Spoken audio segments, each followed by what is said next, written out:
Italy Awami League তুস্কুলনা শাখার আয়োজনে ৩ November জেলা হত্যা দিবস উপলক্ষে আলোচনা সভা ও দোয়া মাহফিল আয়োজন করা হয়েছে।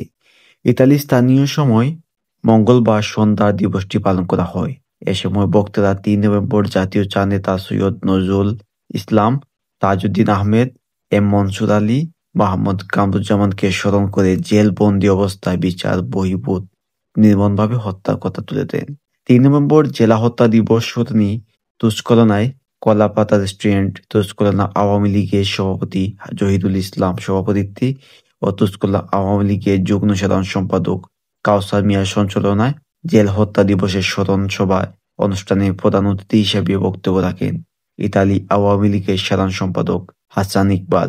বিশেষ অতিথি হিসেবে বক্তব্য রাখেন ইতালি আওয়ামী লীগের সহসভাপতি হাবিব চৌধুরী ও আওয়ামী লীগের সহসভাপতি হাদিউল ইসলাম। বিশেষ বক্তা হিসেবে বক্তব্য রাখেন ইতালি আওয়ামী লীগের সহসভাপতি আবুল কালাম খোকন। এতে অন্যদের মতো উপস্থিত ছিলেন শেখ হাসিনা সংগ্রাম পরিষদ ইতালির সভাপতি জয়নুল হাজারী, সাধারণ সম্পাদক এবং ইতালি আওয়ামী লীগের যুগ্ম সাধারণ সম্পাদক শেখ মামুন।